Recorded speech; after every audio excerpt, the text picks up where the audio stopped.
Seja muito bem-vindo à nossa terceira aula da Jornada da Supermãe.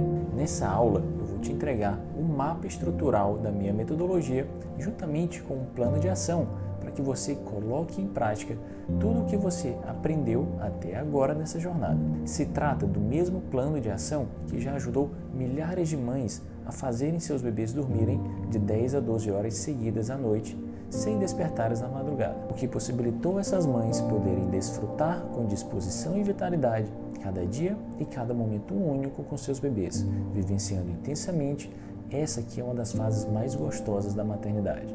E você pode ver o resultado dessas mães nos depoimentos e nos estudos de casos, logo aqui abaixo dessa página. E se você está aqui e não assistiu os 2 primeiros vídeos dessa série, eu recomendo fortemente que você assista, porque eles são fundamentais para que você consiga executar tudo que eu vou te passar aqui hoje.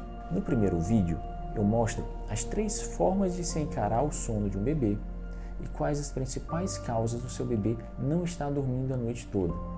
Mostro também o quanto as associações do sono podem estar te atrapalhando nesse processo e como elas são criadas. Você pode ver que a maioria das mães perde muito tempo tentando fazer o bebê dormir de forma errada.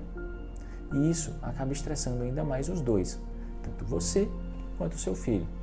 No vídeo 2, eu mostro como mães comuns conseguiram colocar em prática a minha metodologia, começando do absoluto zero, além de dar dicas valiosas para você já começar a montar a rotina adaptada às necessidades únicas do seu bebê e que favoreçam o sono dele. Nessa aula, você começa a entender melhor em que fase ou salto de desenvolvimento o seu filho se encontra e como tem que ser a rotina dele nesse momento para que ele durma a noite toda. Tudo muito bem detalhado. E o mais incrível é ver a repercussão dessa jornada. Foram centenas de comentários e eu li todos e respondi muitos.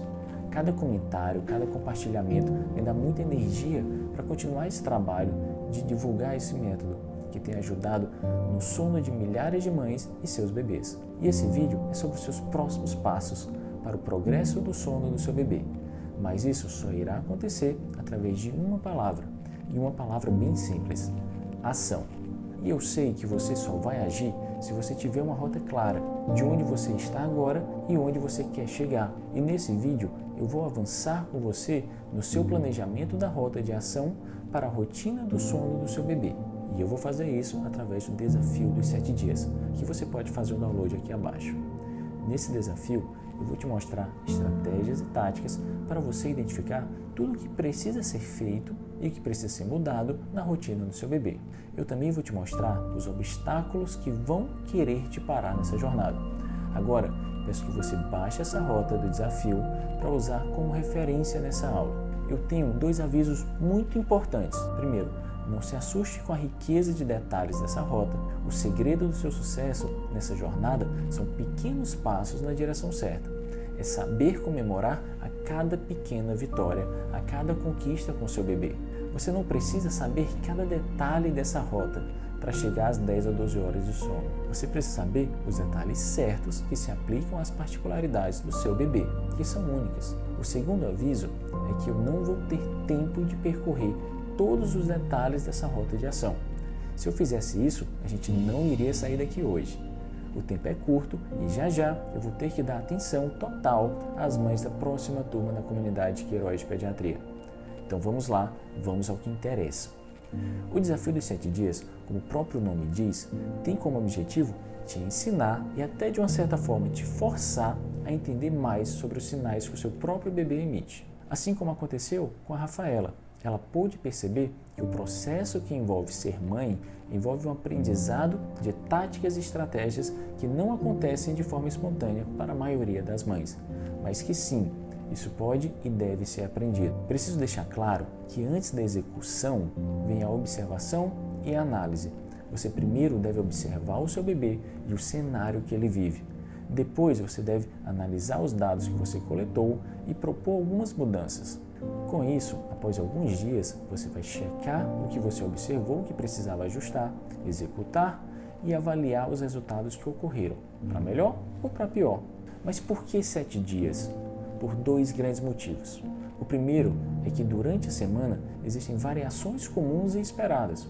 Obviamente, a segunda-feira tende a ser diferente da quinta-feira, que tende a ser diferente do domingo.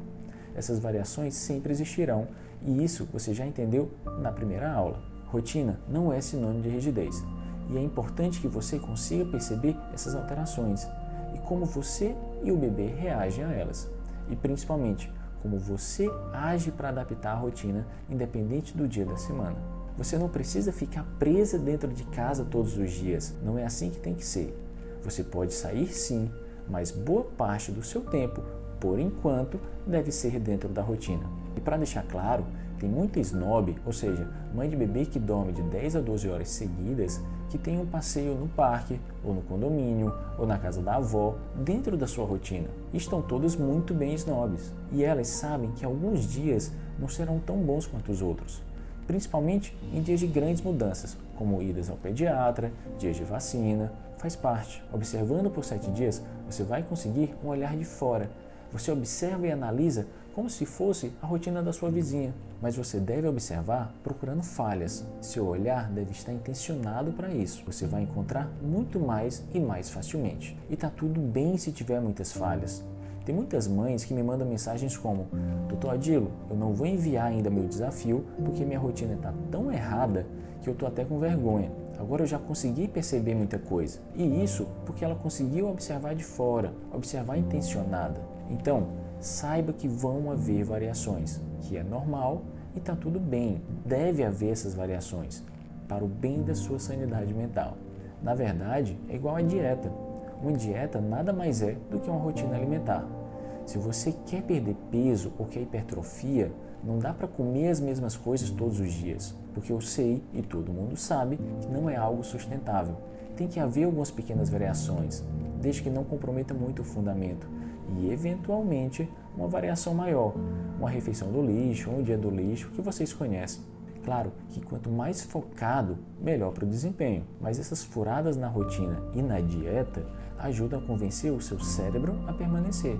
Porque, assim como a dieta, você até está convencida que funciona e que é bom no longo prazo, mas no curto prazo, o seu sistema límbico, que é o sistema mais instintivo e menos racional, o sistema límbico cobra conta. Ele vai reclamar e é aquela vozinha na tua cabeça que te diz: isso é perda de tempo, você não consegue perder peso sem tanto esforço, ou isso não vale a pena. E você precisa estar muito bem decidida para que o neocórtex, o responsável pela sua razão, vença o sistema límbico. A mesma coisa pode acontecer com a implementação da rotina do seu bebê.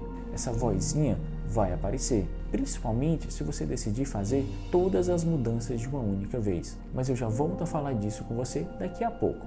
O segundo motivo para essa atividade durar 7 dias é o que eu chamo de ciclo evolutivo.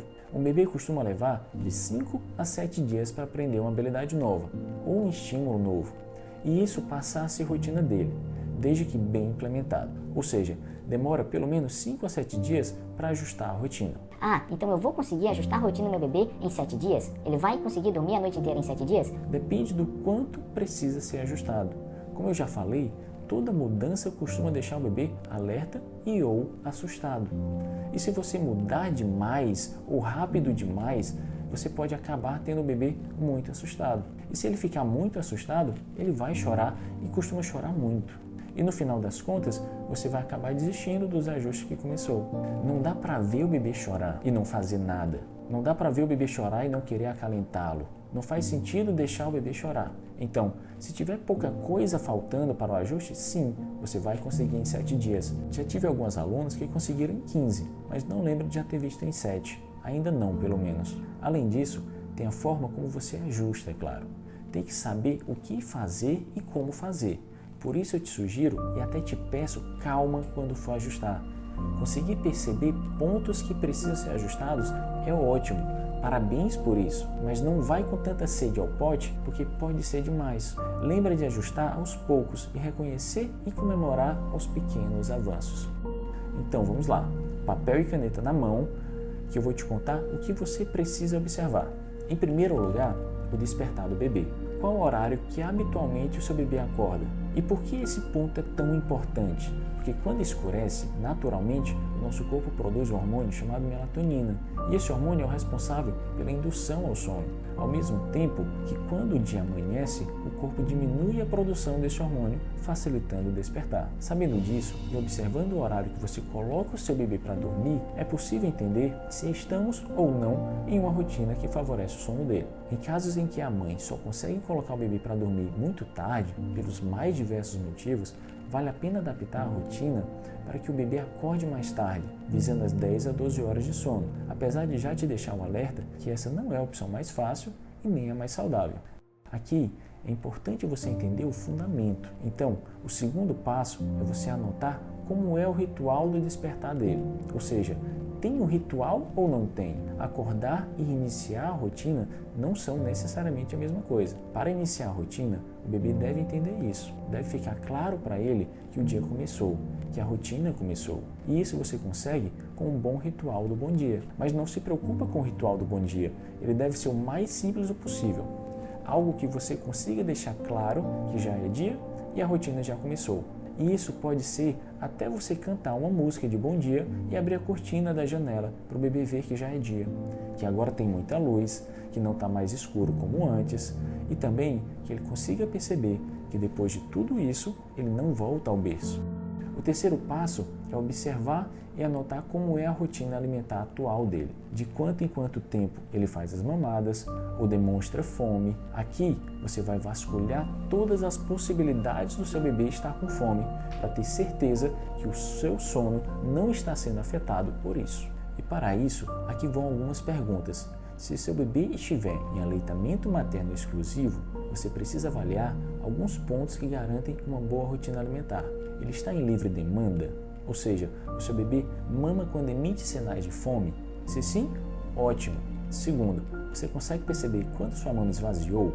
Esse é um dos sinais de eficácia da amamentação. E terceiro, você possui alguma dificuldade com as mamadas? Como eu disse, não faz o menor sentido pensar em ajustar as sonecas ou em desmame noturno se existe um menor risco do seu bebê estar com fome. O quarto passo também está relacionado com a alimentação do seu bebê. Anote o peso atual, qual o ganho de peso no último mês, quando foi a última consulta com o pediatra, se ele apresenta cólicas, APLV ou refluxo, e esse é o principal. O que o seu pediatra diz a respeito da alimentação do seu bebê? Eu consigo te dar orientações, mas quem vai realmente poder te dizer com certeza se a razão para os despertares noturnos é ou não fome é o seu pediatra. Quem vai te dizer se o seu bebê tem ou não a capacidade de dormir a noite inteira sem ter o risco de hipoglicemia é o seu pediatra. Mas se o seu bebê se alimenta com fórmulas, os pontos mudam um pouco. O primeiro é a frequência das mamadas, em livre demanda ou você estabeleceu. O segundo, qual fórmula você está oferecendo. O terceiro é quanto de fórmula você está oferecendo. O quarto é qual diluição você está fazendo. O quinto é como está a aceitação. Esses são pontos fundamentais que você precisa perguntar qual o ideal ao seu pediatra e se certificar que está de acordo. Além disso, o sexto é, você está oferecendo água? Esse era um ponto inquestionável para mim até pouco tempo atrás, mas com a nova diretriz da Academia Americana de Pediatria, afirmando que não há necessidade de água antes dos 6 meses, mesmo se fizer uso de fórmula, e a Sociedade Brasileira de Pediatria não sendo muito direta quanto a isso, orientando que você deve avaliar caso a caso, eu decidi deixar aqui para vocês lembrarem de perguntar aos pediatras de vocês o que eles acham, se precisa ou não. E se seu bebê já tiver mais de 6 meses passado pela introdução alimentar, o primeiro ponto é como está a aceitação dele. Lembrando que o leite ainda é o principal alimento e que a baixa aceitação não é necessariamente sinônimo de fome. O segundo ponto é, você está oferecendo água? O terceiro é qual o peso atual do bebê? O quarto, qual o ganho de peso? O quinto, quando foi a última consulta com o pediatra? E o sexto, se ele apresenta cólicas, APLV ou refluxo. Após observar esse ponto, você deve responder, eu tenho certeza que o bebê não está com fome? Que os despertares noturnos não são por fome? Se sim, ótimo. Se não, conversa com o seu pediatra para que vocês possam ajustar algo, se tiver mesmo algo a ser ajustado. Feito isso, passaremos à observação do segundo passo, a rotina de sonecas. E isso é fundamental para que seu bebê passe a dormir bem a noite toda. Então, o que nós vamos observar? Também tem alguns pontos essenciais. O primeiro é, existe um ritual de sonecas. Como você faz? E foi isso que fez a Melizarde, mãe de um bebê que fazia sonecas de 1 hora e tinha 5 a 6 despertares, e passou a fazer sonecas de 1h30 a 2 horas sem despertares. E olha só, o bebê dela já passou a dormir a noite toda, simplesmente porque ela ajustou o ritual da soneca. E quando eu digo relaxante, eu me refiro a relaxar o mais rápido possível, para não correr risco de efeito vulcânico. E o segundo ponto é, como está seu ambiente de sonecas? As luzes, os ruídos, a temperatura. Muitas mães acreditam que o bebê tem que se acostumar a dormir em qualquer lugar. Lugar com ruído, lugar com luzes. Esse era o caso da Cláudia Custódio, que aos poucos foi percebendo que o seu bebê não dormia a noite toda justamente porque ela não estava atenta para esse importante detalhe e que vai fazer toda a diferença no sono do bebê. E continuando, ele dorme no berço, no colo, no sling, vale tudo para uma boa rotina de sonecas. O próximo é, ele possui alguma associação? Lembrando que é possível sim uma mãe ter um bebê que dorme de 10 a 12 horas de sono noturno, mesmo tendo um bebê com associações durante as sonecas. E os próximos são, você acha que essa duração tem sido suficiente para ele? Como seu bebê costuma acordar das sonecas? Não parece que vai entrar em efeito vulcânico? Isso é muito mais importante que a duração das sonecas. Vejo muita gente aflita perguntando como prolongar uma soneca de 40 minutos, sendo que talvez nem seja necessário. Após esse ponto, você deve responder algumas perguntas. Meu bebê tira sonecas suficientes? A duração está adequada? Ou seja, ele termina o dia bem e relaxado ou em efeito vulcânico? E assim concluímos o segundo passo. E passamos para o terceiro passo, o ritual e o ambiente do sono. O que observar? Em primeiro lugar, existe um ritual noturno? Quanto tempo ele dura? O raciocínio é bem semelhante ao ritual das sonecas. O segundo ponto a ser observado é como é o seu ambiente do sono noturno. E o terceiro é que horas ele começa. O quarto é que horas ele dorme. Assim, a gente avalia se o ritual é relaxante e que horas ele dorme. E por fim, você deve avaliar o sono noturno. O que nós vamos observar? Primeiro, quantos despertares o bebê tem à noite? Segundo, esses despertares te incomodam? Porque isso é determinante para a sua tomada de decisão.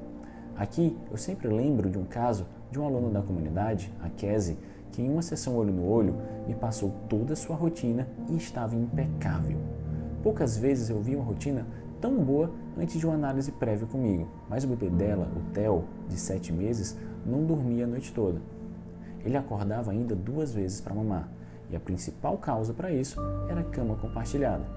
Mas mamava e voltava a dormir rapidamente, e ela me disse que sabia que os despertares ocorriam por causa da cama compartilhada, mas simplesmente não se importava, que o marido trabalhava à noite e o bebê fazia companhia para ela, e tá tudo bem. Hoje ela já desfez, mas foi porque quis, não foi por orientação minha.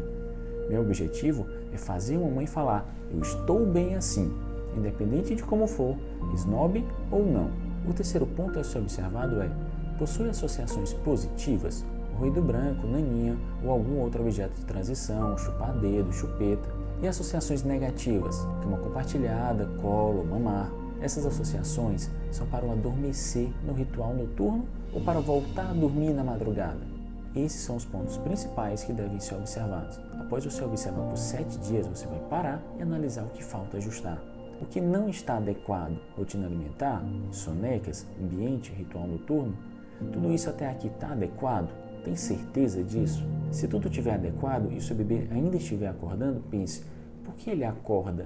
Por que acordar se deveria estar dormindo? Para responder isso, vamos entender como deve ser o sono do bebê. Vamos entender que os bebês acordam sim, algumas vezes, mas ainda assim você pode continuar sendo snob. Vamos entender sobre o sono do bebê. Existe o sono REM e o sono não REM, e nós vamos começar pelo sono não REM. O primeiro estágio dele é o sono superficial. Depois ele aprofunda para o estágio 2, que ainda é superficial, mas está aprofundando, e vai para o estágio 3, que é o estágio mais profundo. Depois de algum tempo, o sono volta para o estágio 2, volta para o estágio 1 e vai para o sono REM, que é um sono mais leve, superficial. Depois de algum tempo, esse ciclo se reinicia. Normalmente, há um ciclo inicial mais longo, seguido de vários ciclos de menor duração. E entre cada ciclo, o sono do bebê vai ficar bem leve, ou ele vai apresentar um breve despertar, ou seja, É normal ter despertares à noite. E é nisso que algumas pessoas se apegam quando dizem que está tudo bem se o seu bebê acorda de hora em hora. Mas o que é preciso deixar claro é que o seu bebê deve sim ser capaz de voltar a dormir sozinho. E se ele não consegue, algo está impedindo. E que alguns fatores são mais frequentes, como fome, frio ou calor, ou seja, um ambiente irregular, dor, seja cólica, seja dente, fralda suja, cansaço, que pode ser pelo efeito vulcânico, por estar hiperestimulado ou por um ritual que não seja relaxante. Pode ser também carência, no caso da angústia da separação ou dos saltos. E por último, as associações. E é preciso descartar todas as causas orgânicas antes de culpar as associações. É mais seguro assim. E para te alertar que existem várias causas, para de focar só nas associações. A partir daqui, você já vai conseguir ter uma visão muito mais ampla da sua rotina, da sua vida, da vida do seu bebê e, claro, do sono dele. Você observou, analisou o que precisa executar e vai executar. Depois, vai checar os resultados e ver o que mais precisa ser feito. Lembre de começar pequeno, mas agir rápido. Eu sei que parece complicado no início, mas é como tudo na vida. Tudo parece bastante difícil no início. Na vida do seu bebê, não é diferente. Pense nisso. A forma como você lida com a rotina pode ditar o quanto o seu bebê é saudável, já que ele passa a se alimentar melhor e a dormir bem melhor. Agora você já tem a rota com o passo a passo de tudo que você precisa fazer para implementar a rotina do sono do seu bebê, colocando em prática o desafio dos 7 dias. O mesmo desafio que já mudou a vida de milhares de mães por aí. E com a próxima turma da comunidade Queiroz de Pediatria que está chegando, vai mudar muito mais vidas por aí. E eu estou aqui para ajudar você a colocar esse plano em prática, a facilitar essa implementação da rotina do seu bebê. O que mais me motiva é fazer mais e mais casos de bebês que passam a dormir a noite toda, avaliando e instruindo cada desafio de cada uma das minhas alunas, pegando na mão mesmo em cada detalhe. Agora, se você está pronta para disputar uma vaga na comunidade Queiroz de Pediatria, você precisa ficar atento ao seu e-mail. Na próxima segunda-feira, eu vou abrir as inscrições para a próxima turma da comunidade Queiroz de Pediatria e vou mandar um e-mail com o link de inscrição para você. Comunidade Queiroz é um acompanhamento online que eu dou para as minhas alunas em todo o processo de adaptação da rotina de seus bebês. Eu olho cada desafio dos 7 dias dessas mães e dou quantos feedbacks forem necessários, até que elas consigam implementar a rotina ideal ao seu bebê. Nessa comunidade, eu e minha equipe damos o suporte para que você e seu bebê passem por esse processo sem tanta dificuldade, para que você, aos poucos, faça as mudanças sem se perder no caminho, garantindo o bem-estar do seu bebê e, lógico, caminhando na direção das 10 a 12 horas seguidas de sono dele. Nesse processo, algumas mães precisam de mais devolutivas, outras menos, mas de qualquer forma, eu e minha equipe sempre estamos lá, preparados para auxiliar você nessa jornada. As participantes da comunidade também têm o direito a um curso online chamado Curso Queiroz de Sono, dividido por módulos com todo o passo a passo, onde eu explico toda a sequência de ações que você deve tomar para você chegar a ter um bebê que dorme a noite toda. E as primeiras pessoas que se inscreverem ganham de bônus uma sessão olho no olho comigo pelo Zoom para que eu analise ao vivo todas as suas necessidades com exclusividade. Essa comunidade costuma ser bem disputada. Quem já está lá dentro comigo sabe que eu e minha equipe nos dedicamos muito para ajudar cada mãe. E para que isso funcione da melhor forma, as turmas costumam ser limitadas para garantirmos a qualidade desse suporte às mães. E esse não é um acompanhamento gratuito. Eu faço muitas coisas gratuitas nas minhas redes sociais, mas essa comunidade, juntamente com o curso Queiroz de Sono, é um acompanhamento mesmo, um treinamento avançado que gera muito resultado e que conta com uma equipe completa de profissionais. Além de mim, temos uma nutricionista para auxiliar na introdução alimentar do seu bebê, uma ginecologista, uma psicóloga, uma coach para mães. Toda e qualquer dúvida que você venha ter nesse processo, além do meu feedback sobre o seu processo individual, sobre a introdução da rotina do seu bebê, sobre a introdução alimentar, eu e minha equipe estaremos lá para te auxiliar. De verdade, eu gostaria muito mesmo de acompanhar as adaptações das rotinas dos bebês de cada uma de vocês, porque eu sei que não é simples fazer todo esse processo sozinho sem um acompanhamento, assim como eu faço com as mães que participam da comunidade Queiroz de Pediatria, mas seria humanamente impossível. Só nessa semana foram mais de 70 mil mães cadastradas, e por mais que minha equipe seja show, eu não tenho condições de auxiliar todas vocês nesse momento. Mas eu vou falar mais sobre isso e esclarecer todos os detalhes desse treinamento no próximo vídeo dessa série. Por enquanto, rola essa página para baixo e assiste a maior quantidade de depoimentos que você puder e, por favor, deixe o seu comentário para mim. Eu vou fazer o possível para responder o máximo que eu conseguir. Eu estou muito feliz em ler cada um dos comentários. Muito obrigado e compartilha também. Os 2 primeiros vídeos tiveram um número absurdo de compartilhamentos, porque as pessoas sentem o quanto isso pode ajudar outras mães. Então, eu conto com você para isso também. Me ajudem a levar essa mensagem e essa possibilidade real para mais e mais mães e bebês que estão precisando de ajuda. Um forte abraço e nos vemos no próximo vídeo. Eu sou mãe da Mayuri. Eu conheci o Instagram do Dr. Dio a partir das minhas pesquisas a respeito de rotina e sono do bebê. A partir de então, eu comecei a consumir todo aquele conteúdo gratuito, li os stories, vi os depoimentos, assisti as lives, tentava acompanhar mesmo ao vivo, se não desse eu assistia no outro dia, enquanto eu cozinhava, enquanto eu lavava a louça, mas eu tentava dedicar o mínimo de tempo possível dentro do turbilhão que é a maternidade para conseguir conhecimento e poder melhorar a maternidade. E eu fiz vários ajustes que melhoraram bastante. No entanto, eu percebi que eu ainda estava tendo muita dificuldade e eu precisava de um acompanhamento ali de perto. Além disso, minha filha estava prestes a começar a introdução alimentar. Então, foi uma decisão que eu pensei bastante e vi que eu precisava fazer esse investimento. E foi um dos melhores investimentos que eu já fiz na minha vida. Porque a comunidade Queiroz de pediatria não é simplesmente conseguir que o bebê durma 12 horas por dia, mas ele muda seu olhar a respeito da maternidade, torna mais leve, mostra que rotina não é para ser algo que te prende, e sim para poder te ajudar, para poder administrar melhor o nosso tempo. E é isso que eu tenho aprendido. Tenho aprendido que os saltos são lindos. Essa rede de apoio que a comunidade Queiroz fornece é indescritível. Só sabe quem está fazendo parte dela. E ainda que eu estou conseguindo levar com maior leveza, podendo aproveitar essa fase que passa tão rápido, porque eu tenho ali todas aquelas mães compartilhando experiência, toda essa equipe profissional maravilhosa que está sempre ali para nos apoiar e nos ajudar. E as sessões olho no olho, análise de rotina, isso tudo tem feito um milagre na minha vida, porque são coisas que a gente às vezes não percebe, mas que outra pessoa olhando, um olhar profissional, consegue. Então, é o melhor investimento que eu consegui durante toda a minha vida e eu sou muito feliz de fazer parte.